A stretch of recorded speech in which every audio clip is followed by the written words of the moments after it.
एक कहानी मैंने बचपन में पढ़ी थी कि एक पंडित जी के घर में उनकी पहली संतान का जन्म होने वाला था। उनका नाम पंडित विष्णुदत्त शास्त्री था। पंडित जी ज्योतिष के प्रकांड विद्वान थे और उन्होंने दाई से कह रखा था कि जैसे ही बालक का जन्म हो नींबू प्रसूति कक्ष से बाहर लुढ़का देना। बालक जन्मा लेकिन बालक रोया नहीं, तो दाई ने हल्की सी चपत उसके तलवों में दी और पीठ को मला और अंततः बालक रोया। दाई ने नींबू बाहर लुढ़काया और बच्चे की नाल आदि काटने की प्रक्रिया में व्यस्त हो गई। उधर पंडित जी ने गणना की तो उन्होंने पाया कि बालक की कुंडली में पितृहंता योग है, अर्थात उनके ही पुत्र के हाथों उनकी मृत्यु का योग है।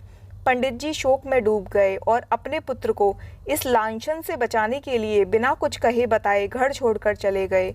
16 साल बीते। बालक अपने पिता के विषय में पूछता, लेकिन बेचारी पंडिताइन उसके जन्म की घटना के विषय में सब कुछ बताकर चुप हो जाती, क्योंकि उसे इससे ज़्यादा कुछ नहीं पता था। अस्तु पंडित जी का बेटा अपने पिता के पग चिन्हों पर चलते हुए प्रकांड ज्योतिषी बना। उसी वर्ष राज्य में वर्षा नहीं हुई। राजा ने डोंडी पिटवाई। जो भी वर्षा के विषय में सही भविष्यवाणी करेगा उसे मुंह मांगा इनाम मिलेगा, लेकिन गलत साबित हुई तो उसे मृत्युदंड मिलेगा। बालक ने गणना की और निकल पड़ा, लेकिन जब वह राज दरबार में पहुंचा तो देखा एक वृद्ध ज्योतिषी पहले ही आसन जमाए बैठे हैं। राजन, आज संध्या काल में ठीक 4 बजे वर्षा होगी, वृद्ध ज्योतिषी ने कहा। बालक ने अपनी गणना से मिलान किया और आगे आकर बोला, महाराज मैं भी कुछ कहना चाहूँगा। राजा ने अनुमति दे दी।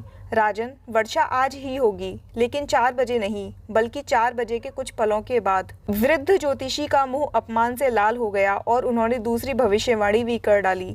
महाराज, वर्षा के साथ ओले भी गिरेंगे और ओले 50 ग्राम के होंगे। बालक ने फिर गणना की। महाराज, ओले गिरेंगे, लेकिन कोई भी ओला 45 से 48 ग्राम से ज्यादा का नहीं होगा। अब बात ठन चुकी थी। लोग बड़ी उत्सुकता से शाम का इंतजार करने लगे।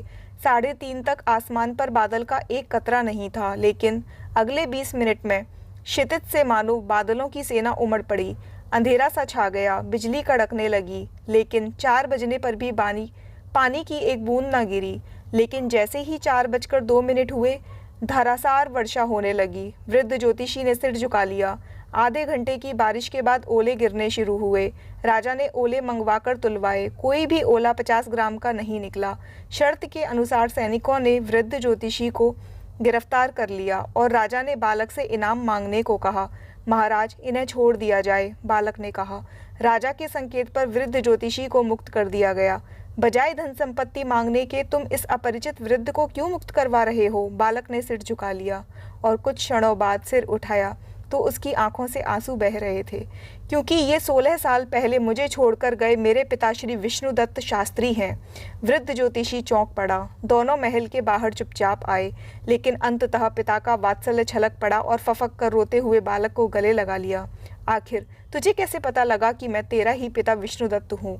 क्योंकि आप आज भी गणना तो सही करते हैं, लेकिन कॉमन सेंस का प्रयोग नहीं करते।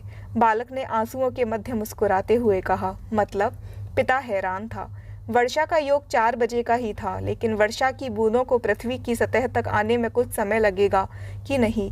ओले 50 ग्राम के ही बने थे, लेकिन धरती तक आते आते कुछ पिघलेंगे कि नहीं? और दाई माँ बालक को जन्म लेते ही नींबू थोड़े फेंक देगी? उसे कुछ समय बालक को संभालने में लगेगा कि नहीं? और उस समय में ग्रह संयोग बदल भी तो सकते हैं, और पितृहंता योग पितृरक्षक योग में भी तो बदल सकता है ना? पंडित जी के समक्ष जीवन भर की त्रुटियों की श्रृंखला जीवित हो उठी और वह समझ गए कि केवल 2 शब्दों के गुण के अभाव के कारण वह जिंदगी भर पीड़ित रहे, और वह शब्द थे कॉमन सेंस। नमस्कार।